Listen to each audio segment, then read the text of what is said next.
Howdy Moz fans, and welcome to another edition of Whiteboard Friday. This week we're going to chat a little bit about blog platforms, places like Medium, Subtle, that's subtle with a V instead of a U, Tumblr, LinkedIn, places where essentially you've got a hosted blog platform, hosted content platform. It's someone else's network. You don't have to, set up your own website, but at the same time you are contributing content to their site. This has become really popular. I think, look, Medium and LinkedIn are really the two big ones where a lot of folks are contributing these days. LinkedIn very B2B focused, Medium very startup and new media, as well as new creative focused. And so I think because of the rise of these things, we're seeing a lot of people ask themselves, should I create my own content platform? Do I need to build a WordPress hosted subfolder on my website? Or can I just use Medium because it has all these advantages, right? Well, let me try and answer those questions for you today. So what do hosted platforms enable? Well, it's really simple to sign up and start creating on them, right? You plug in your name, email, a password. You don't have to set up DNS. You don't have to set up hosting. You can start publishing right away. That's really easy and convenient. It also means that for a lot of marketers, they don't have to involve their engineering or their web development teams. That's pretty awesome too.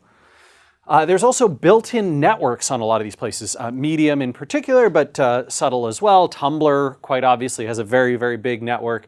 And so as a result, you've got this ability to gain followers or subscribers to your content, right? Someone can say like, ooh, I want to follow @Randfish on Medium. I haven't published on Medium, but for some reason I seem to have thousands of followers there. And so I think this, creates this idea like, hey, I could reach a lot more people that I wouldn't necessarily be able to reach on my own platform, because it's not like these people are all subscribed to my blog already, but they are signed up for Medium or LinkedIn, right, which has hundreds of millions of worldwide users. There's also an SEO benefit here. You inherit domain authority. On Medium and on LinkedIn in particular, these can be really powerful. So, Medium is a domain authority 80, LinkedIn a domain authority of 99, which is no surprise. Pretty much every website on the planet links to their LinkedIn page. And so you can imagine, right, that these pages have the potential to do really well in Google's rankings, and you don't necessarily have to point a lot of links at them in order for them to rank very well. And we've seen this, Medium has been doing quite well in the rankings. LinkedIn articles are doing quite well in their niches. This is a little different, a subtle but important difference for Subtle itself, for Tumblr, for WordPress. These are on subdomains, right? So it would be, yes, there are lots of people who are using WordPress, although that's very customizable, but you could imagine that if I got, randstshirts.wordpress.com or randstshirts.tumblr.com or randstshirts.subtle.com, that doesn't have the same ranking ability. That subdomain means that Google considers it separately from the main domain. So you're not going to inherit the ranking benefit on those. It's really Medium and LinkedIn where that happens. And to be honest, Google Plus as well. We see them ranking like a Medium or a LinkedIn too. You also have this benefit of email digests and subscriptions, which can help grow your content's reach. For those of you who aren't subscribed to Medium, they send out a daily digest to all of the folks who are signed up. And so if you are someone who is contributing Medium content, you can often expect that your subscribers through Medium may be getting your stuff through an email digest. It may even get broadcast to a much broader group, to people who aren't following you, but are following them. And if they've hearted your content on Medium, they'll see it. So you get all these network effects through email digests and email subscriptions too. This is pretty awesome. Like, to me, these are compelling reasons to potentially consider using these. But before we get too far ahead of ourselves, let's talk about the downside as well. To my mind, these downsides prevent me from wanting to encourage certain types of use. I'll talk about my best advice and my tactical advice for using these in a sec.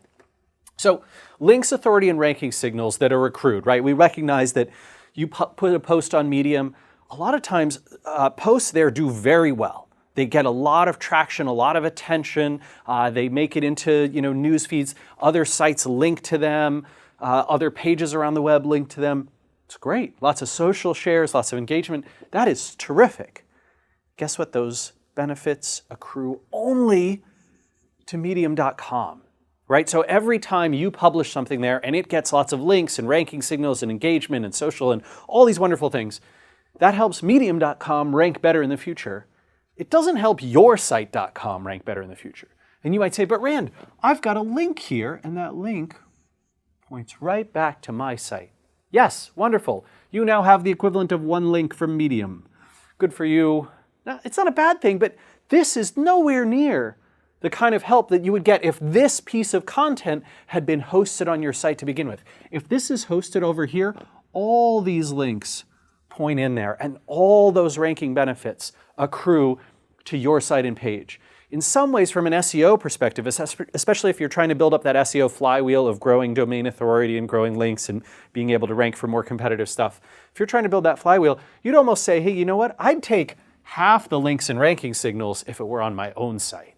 That would still be worth more to me than more on Medium.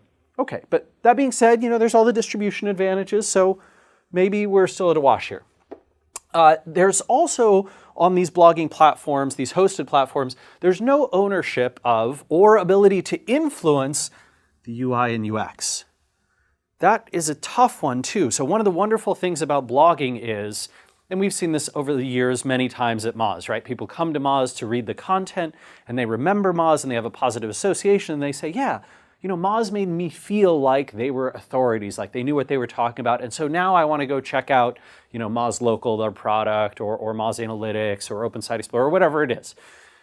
That's great. But if you are on Medium, or if you're on Subtle, or if you're on WordPress, or if you're on, well, WordPress is more customizable, but if you're on Google+, right, the experience is, oh, I had a really good experience with Medium.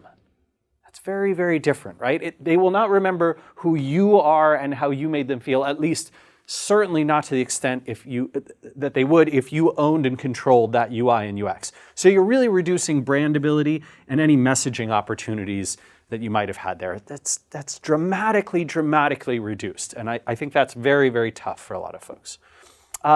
Next up, and this speaks to the UI and UX elements, but it's impossible to add or to customize calls to action, which really inhibits using your blog as part of your funnel, right? Essentially, I can't say, hey, you know what I'd like to do? I'd like to add a button right below here that, below all my blog posts that says, hey, sign up to try our product for free, or get on our new mailing list, or subscribe to this particular piece of content, or I want to put something in the sidebar, or I'd like to have it in the header, or I want to have it as a drop over when someone scrolls halfway down the page. You can't do any of those things, right? That sort of messaging is controlled by the platform. You're not allowed to add custom code here, and thus your ability to impact your funnel with your blog or with your content platform on these sites is severely limited. You can add a link, and yes, people can still follow you on these networks, but that is definitely not the same. There's also, frustratingly for a lot of paid marketers and a lot of marketers who know that they can do this, you can't put a retargeting pixel on a Subtle, on a Medium, on a, actually you may be able to on Subtle now, I'm not sure if you can, but Medium for sure, LinkedIn for sure, Google+. You can't say, hey, all the people who come to my posts on Medium, I'd like to retarget them and remarket to them as they go around the web later, and I'll follow them around the internet like a lost puppy dog. Well, too bad, not possible, can't place that pixel, no custom code, that's out. The last thing, and I think one of the most salient points is, there have been many, many platforms like this over the years. Many people use the example of GeoCities, where a lot of people hosted their content and it went away in the early days of the web. It was very big, and a few years ago, it fell apart. It's not just that, though.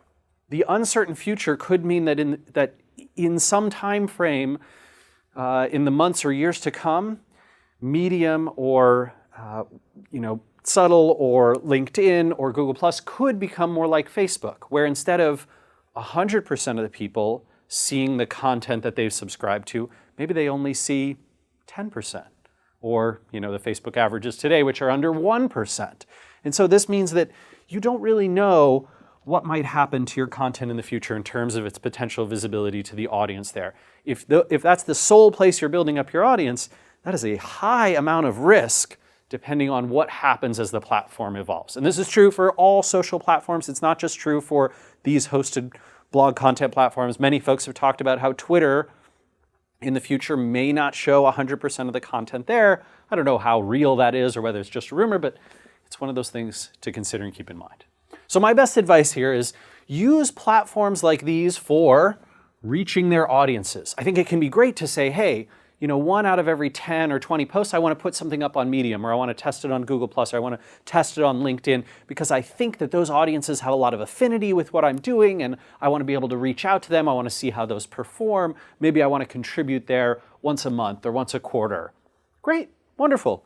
That can be a fine way to draw distribution there.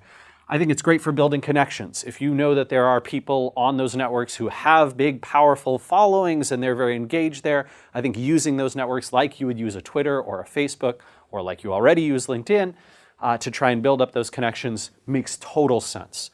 Amplifying the reach of existing content or messages. If you have a great piece of content or a really exciting message, something exciting you want to share, and you've already put some content around that on your own site, and now you're trying to find other channels to amplify it, well, you might want to think about treating Medium just like you would treat a post on Twitter or a post on Facebook or a post on LinkedIn, right? You could instead create a whole piece of content around that, sort of like you would with a guest post, and use it to amplify that reach. I think guest post style contribution in general is a great way to think about these networks, right? So you might imagine saying, hey, I'd love to contribute to UMoz, right, which is Moz's own guest blogging platform. And that could be wonderful, but you would never make that your home. You wouldn't host all your content there. Likewise, you might contribute to Forbes or Business Insider or to the Next Web or any of these sites, but you wouldn't say that's where all my content's going to be placed. It's one chance to get in front of that audience.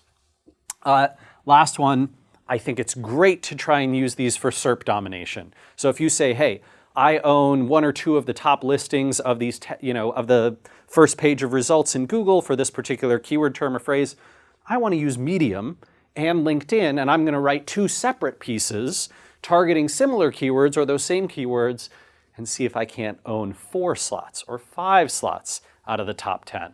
That's a great use of these types of platforms, just like it is with guest posting. Don't try to use these as your content's primary or, God forbid, only home on the web. Like I said, uncertain future, inability to target, inability to use in the funnel, just too many limitations for what I think modern marketers need to do.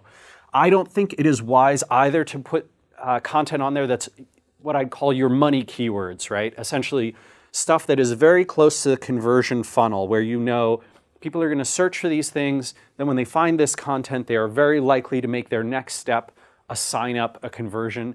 I would urge you to keep that on your site because you can't own the experience. I think it's much wiser if you say, hey, let's look way up in the funnel when people are just getting associated with us, or when we're trying to bring in press and PR, or we're trying to bring in awareness, broad awareness. I think those are better uses. I think it's also very unwise to make these types of platforms the home of your big content pieces. Big content pieces meaning like unique research or giant visuals or interactive content. You probably won't even be able to host interactive content at most of these. If you have content that you know is very likely to drive known high quality links, right? You've already got your outreach list. You're pretty sure that those people are going to link to you. Please put that content on your own site because you'll get the maximum ranking benefits in that fashion. And then you could potentially put another piece of content, repurpose a little bit of the information or whatever it is that you've put together that's wonderful in terms of big content as another piece that you separately broadcast and amplify to these audiences. What I'm really saying is treat these guys, Medium, Subtle, LinkedIn, Tumblr, Google+, treat them like these guys, like you use Facebook and Twitter and Instagram and YouTube and guest hosts in general, right? It's a place to put a little bit of content to reach a new audience. It's a way to amplify a message you already have. It's not the home of content. I think that's really what I urge for modern marketers today. All right, everyone, look forward to the comments, and we'll see you again next week for another edition of Whiteboard Friday.